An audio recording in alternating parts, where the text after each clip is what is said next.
Doon o, meron doon o. Dang, tara mo doon, may nakahiga doon o. Wala yan. Ayun o, yun o. Oy, tago ka dyan. Ayan, sakto naman po pagdating namin dito nag-run out. Siya yung tao na maaasahan, Sherwin TV ating kaibigan, matulungin sa ating mga kapwa. Sherwin TV mabait may pagkusa, halika na, samahan na. Sherwin TV samahan natin, hindi magsasawa na magpasaya. Sherwin TV ay nandito na. So ayan, good morning po sa ating lahat. Ayan, so kami po ngayon ay pupunta ng Mercedes at bibili po ng isda. Ayan, kasama sila ating probinsyano, sila Ate Tita. Ayan, for ano pa lang dito, 4 AM. Ayan, gising natin sila Dudang sa kasi Kuya Risa. Ayan, tingnan natin kung makakasama sila at medyo umulan-ulan din po ngayon dito. So ayan, pinunta natin si Dudang. Papunta na po kami doon sa bahay ni Pading Probinsyano. Yan, doon daw siya maghihintay para sa gilid na po kami ng dagat magdadaan papunta ng Mercedes. Yan. So madilim pa po ngayon dito sa Gabon. Yan si Dudang, ginising lang natin, tinawagan natin, miniskol natin, buti na lang naka-online.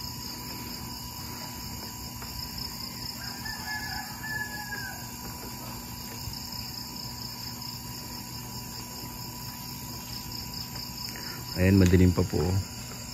It's already 4:30. Kasi pumunta kami dito 4 AM. Ayan, so punta kami ngayon ng Mercedes para bumili ng isda. Ayan, nakontak ko din naman natin si Pading Probinsyano. Doon na lang siya maghihintay sa may sa kanyang bahay na inuupahan. Ayan, para dadaan na kami sa gilid ng dagat. Ayan, so ayan guys, tara na. At nakagayak na si Dudang. Ayan, medyo madilim po Ayan, medyo madilim po talaga. So, ayun yung bahay ni Ate Titay. Andun nakaparada yung tricycle natin. Yeah. Ayun, maliwanag. Pero pag andito ka po sa kalsada, maliwanag po siya. Kahit yung bahay nila maliwanag din. Kasi may mga ilaw naman po yung poste. So ayan, tara na po. Ayan sila Kuya Dennis saka si Ate Titay. Nagayak na din.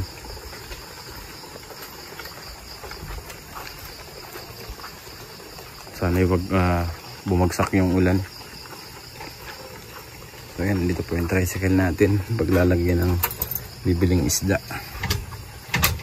Ayan. Ayan si Dudang. Umihi pa yata.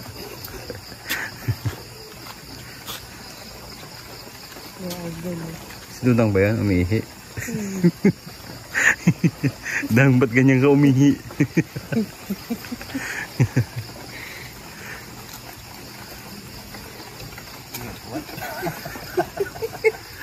So, ayan. Ayan si Dudang.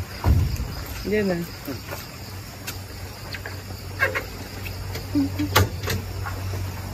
Tara na. Sana huwag tumuloy yung ulan. Good morning, Dang. Kumusta ang tulog mo? 3 hours ka lang yata natulog. Kami nga 2 hours lang. Ha? 2 hours. Ano? Ang tulog.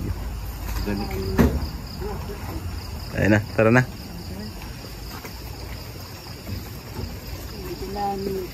Umulan-ulan nga, umahambon.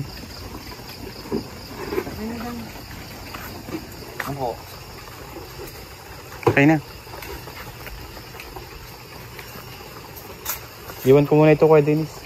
Ay, sa bagay baka ay di na nababasa siguro. Ayun, salamat din.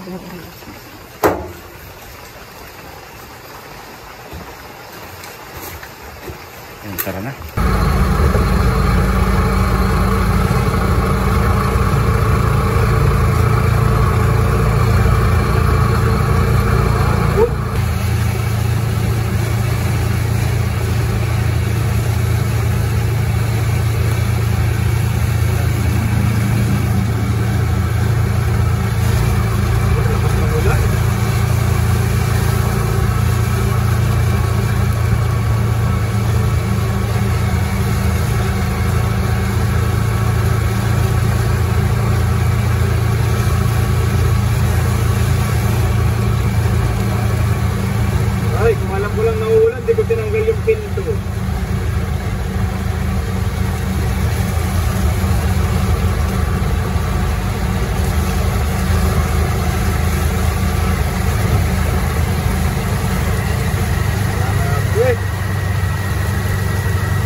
talaga.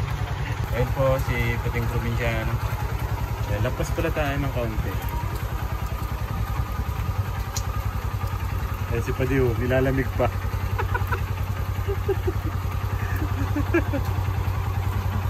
Bili! So ayan, ano muna tayo doon sa bahay ni Pading Probinsyano. At medyo malakas pa naman ang ulan. Ayan o. Huy, umuulan, ang lakas! Grabe. Ilaw?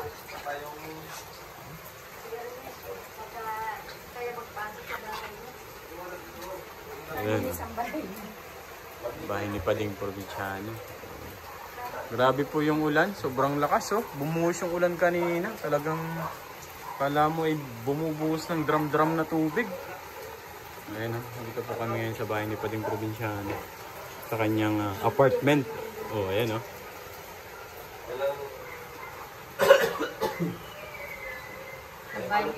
Sakto na burn out. Dun oh, meron dun oh. Dam, tarang mi dun, may nakahiga dun oh. Wala yan. Ayun oh, yun oh. Oy, tago ka dyan. Ayan, sakto naman po pagdating namin dito nag-run out. Ayan. Burn out bago kayo dumating, mga 10 minuto. Burn out pala. Hindi tuloy natin makita yung kusina ni Padi kung ano yung mga nakalagay doon sa estante. Yung ilaw. Yung ilaw yan. Maganda namang ilaw na yan. Madilim yan. Madilim mo ilaw. Yan. Magic light yan, Padi. Galing ano? Malit lang yan, pero ano yan. Oh, ayan. Wow, malinis pala talaga yung ano. Uy, may tulo ka dito. Ay, tulo. Ayan yung ano ni Pading Probinsyano. Kung gusto niya nga magluto dito, pwede. Hindi lang talaga. Kung Kapi-kapi. may kasamang pamilya si Kuya Rene. Kapi-kapi lang. So, ayan, nag-run out. Ano dito, nililinis nila dito pag wala ko eh. Pag nag-detect ko na din. Oo, naglalabat ano. Walis. Nalampasi ka. Ay, nawalampan. Nawawalong. Ha? Dalawang ulo dito. Dalawa talaga yan, tandayin yung isa. Ayan, lumiliwanag na po dito. Ayan. Umuulan-ulan pa din, pero ang ganda na ng, ano, ng liwanag. So kami po ay ano na, alis na. Hintay na namin si Pading Probinsyano. Ayan. Ayan. Gagayak lang. Yung kapote niya ay susutin niya. Maambon-ambon po kasi. Pero kanina talagang sobrang lakas ng ulan. Pero tinayin sa gilid ng dagat ayun, yung kulay orange na yun. Sumisikat na yung araw. Ayan, siyempre kasama natin dyan si Ate Tita, ayan, si Pading Probinsyano, si Duda, tsaka po si Mrs. Ayan, takot sa camp. Si Ate Tita ay on the go in camp. Yan, inabot kami ng ulan. Ayan, inabot kami ng ulan. Dito tuloy kami nagsilong sa bahay ni Pading Probinsyano. Ay, pero ang ganda na ng ano. So, ayan. Alis na po kami. Back to ano na po ulit. Back to biyahe na po ulit. Sa kapatid yan eh. Ito yung pinaka main house. Walang silungan yung motor ni Pading Probinsyano. Ano? Dapat ginagawa niya sa kuya may tent sana siya. Ano? Kawawa man pag sobrang nakatapat pati sa ano ng ulan, no? Sa bubong.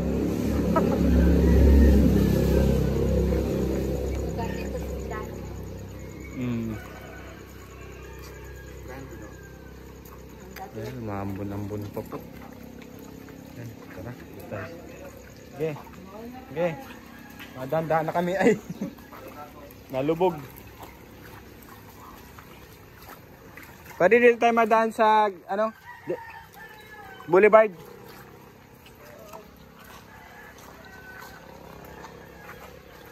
Okay, tara. At nagsusot lang naman ng kapote si Pading Probinsyano. Let's go na tayo. Mabilis pati yung motor nun.